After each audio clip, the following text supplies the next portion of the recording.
Welcome to another video here with Queen City Reefs and more.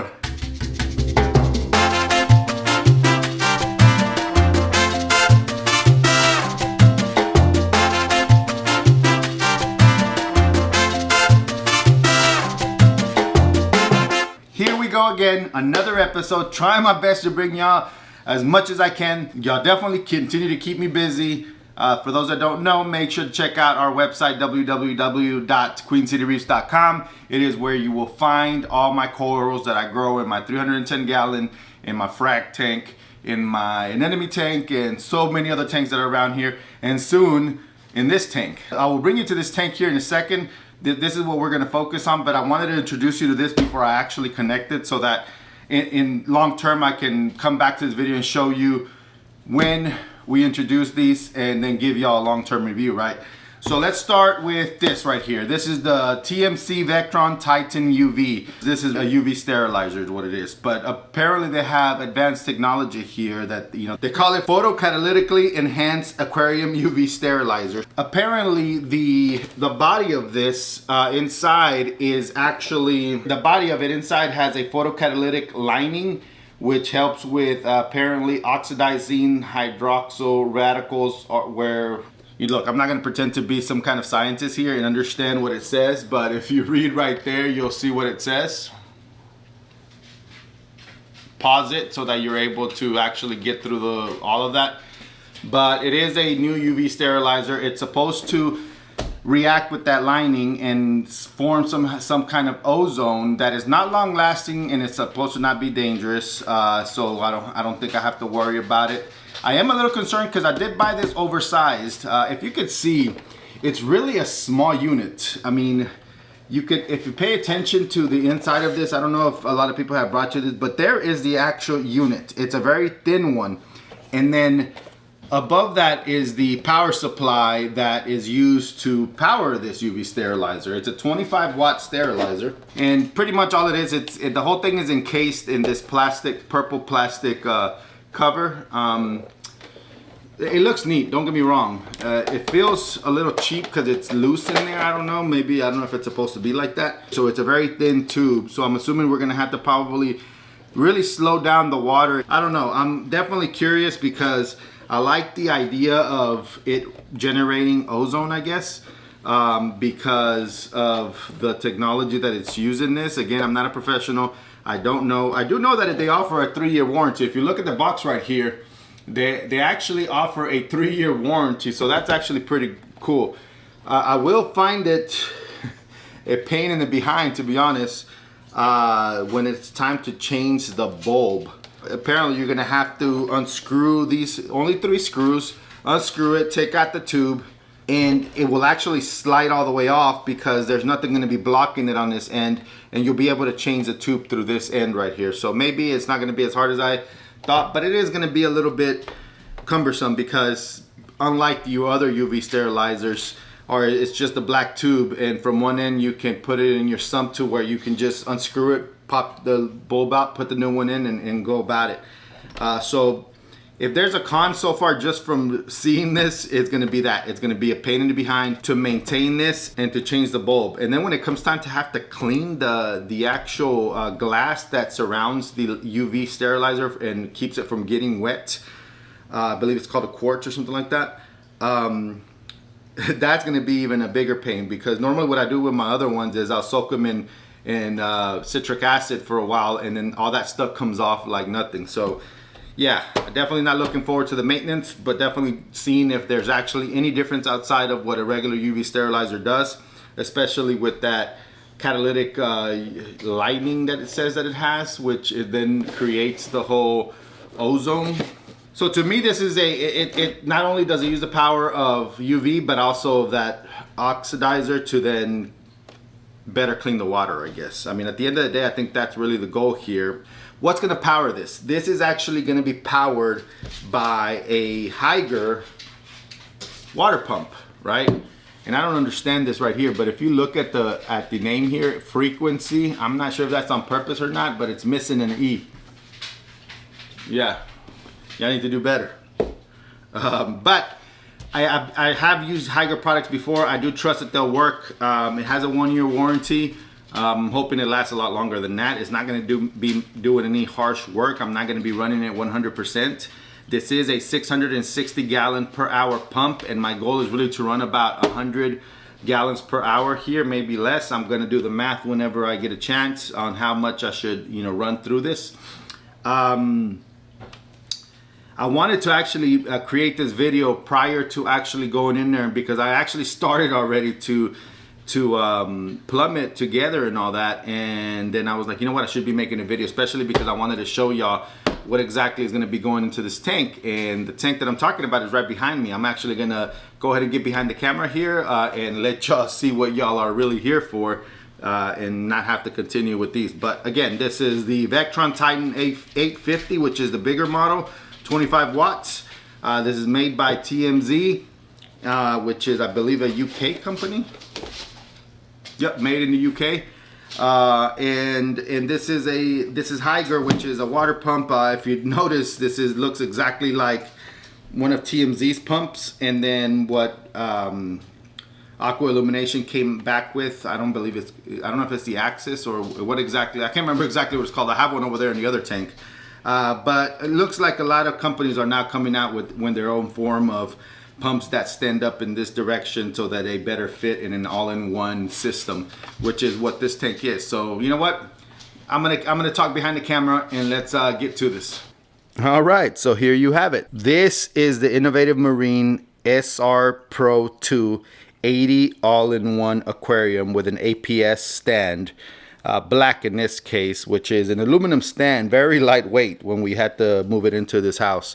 So that was actually the lightest part of it all versus, wood and all that. And it was actually very sturdy. I didn't see it wiggle or anything like that. Pretty much this tank is approximately 80 gallons total, which is what the name inferences, right, of the tank. And the width, the outside dimensions of this is 47.24 inches long, 23.62 inches wide, and 16.14 inches tall. Again, this is an all-in-one system, which is what the AIO inferences. And you will notice that there's a back chamber here where all the filtration will go.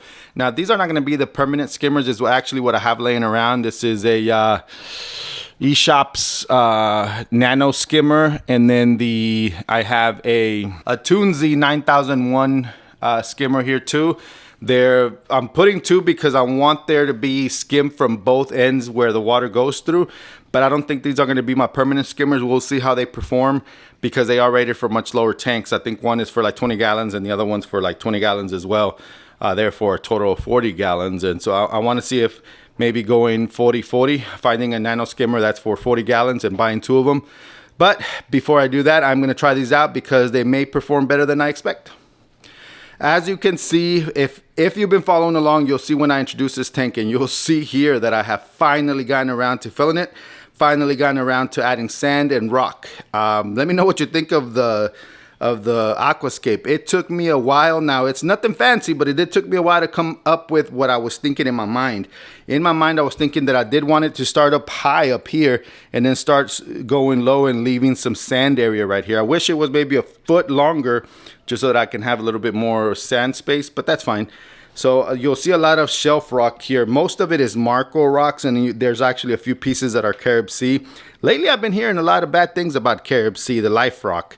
I'm hoping that I don't experience the same issues that they have, but if you don't know what I'm talking about, if you follow Reef Bum, you'll notice that he took out all his Carib Sea life rock due to issues that he believes is coming down to the rock that he's using in it. So yep, so here is the scape, mainly again Marco rock, and the bottom pieces are the ones that are Carib Sea because they were flat, and I wanted that flat for the glass. I actually ended up putting the rock, the rock first and then the sand, in order to make sure that if I got some critters that dig into the sand, they don't end up tipping all this rock over. There are some areas that I actually did glue together. So that part right there is glued together, and that part right there also is glued together. If you follow me along again, you'll notice that a lot of this rock is similar to what I had in the anemone tank, and that's because I actually transferred it over. I'm kind of regretting it now because if you pay close attention right there, look at what is popping up. If you pay close attention to some rocks, look at what is popping up. Especially this rock right here. There is a lot of Aptasia that is growing. So I'm definitely gonna have to start tackling that by adding some peppermint shrimp in here. Can't do Bergias because I have wrasses here, which is what we're gonna talk about next. But definitely have to place an order for some peppermint shrimp because I need them to take care of those Aptasia for sure. Now, there's only 3 fish in here. That one that you see right there is an 8-line flasher wrasse male. Not a super male yet. You know, I'm hoping that maybe one day it does. But you'll notice 2 other fish in here, and it's actually a pair, a male and a female of the redhead wrasse.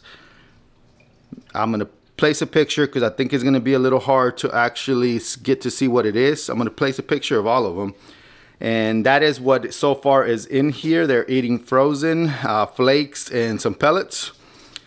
The males are eating more than the female. The female barely pecks and spits it out. And she is getting a little thin, so I'm hoping that by seeing the male that does eat that food, that maybe eventually she will.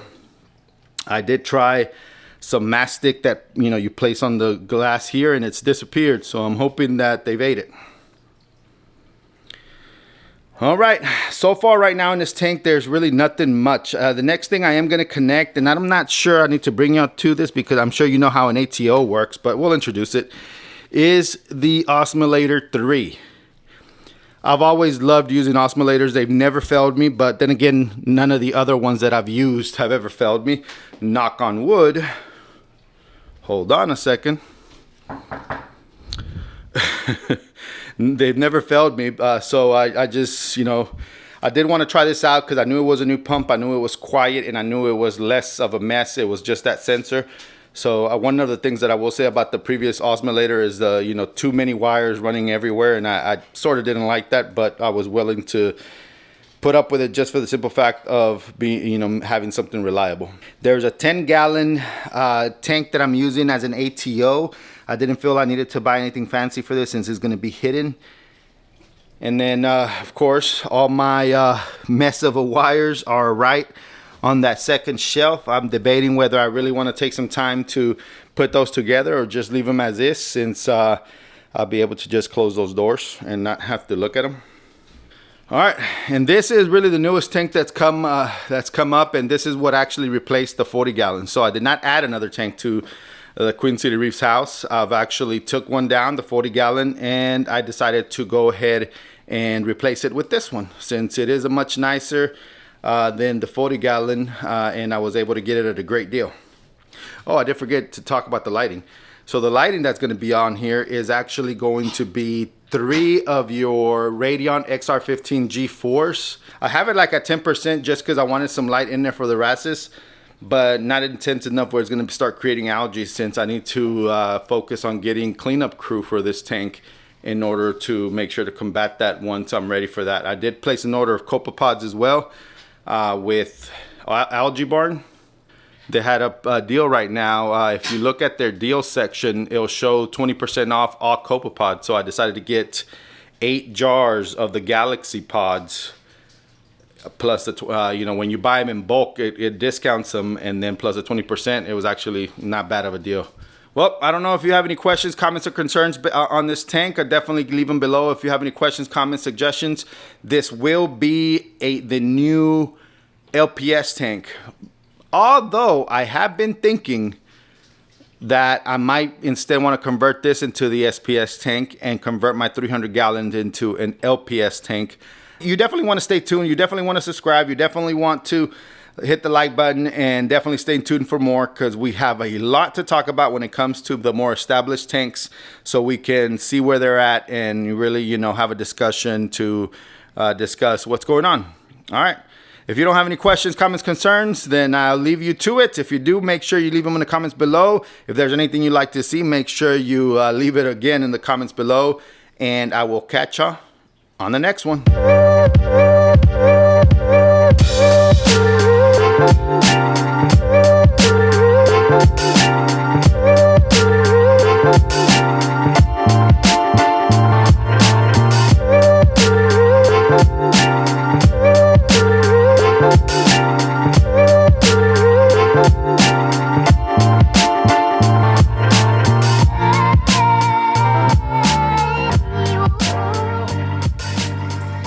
Let's see, I'm not sure if there's gonna be something you're able to capture. I decided to go ahead and take one quick last shot of this tank before the UV sterilizer is turned on. And so hopefully it's something easy to capture on video, right? It is right down there. No, I'm not a master organizer or anything like that, so I did the best that I could, set it to the side so that I'm able to pull it out when I need to instead of, you know, hanging it up. But yeah, I'm about to turn it on and I will give y'all what it looks like in a few. There it goes. You're able to see the ultraviolet on this side and on the other end. So it lets you know it's working. And what I did up here was, this is from one of the areas right there, pulling out the water that's coming from the tank, and then this is throwing it back to where the water is being pushed back out to the tank, just so that I try to eliminate the issue of it recycling, I guess, the same water, right, as best as I can. Now what sucks is that in a way I almost feel like maybe I should have done a Y, so that it could have gone through both ends from where it's coming to try to get as much as possible. But hey, this is as good as it gets. All right, I'll be back with y'all tomorrow to show you what it looks like. All right, ladies and gentlemen, and this is the after.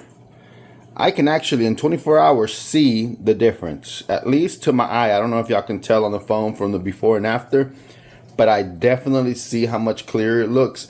And if it wasn't because you can see a little bit of the light reflection on the sand, I would think that there's no water in there, which is actually very, very cool.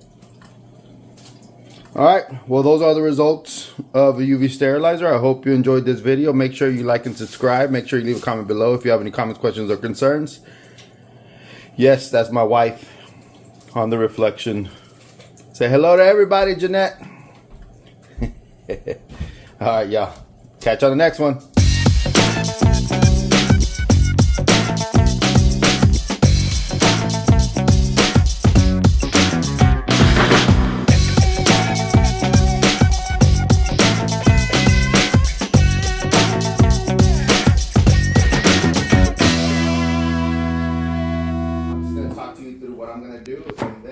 Bring you along once it's already connected. So the water line, you'll see it's in this chamber right here. So I'm going to actually put it right there in the middle, since this is the area where water will end up decreasing due to water evaporation. You definitely don't want to put it in this chamber here, because water is always going to be pushed out to land in here, and this is what actually ends up going up and down depending on evaporation and how much water it fills in. So it's important that you put it pretty much in the return chamber where all the return pumps are at. That way it accurately will evaporate and put some more fresh water in there. Why you stopping? Who cares you're looking? Ready? Ready? I'm not doing that. I'm Deadpool, baby.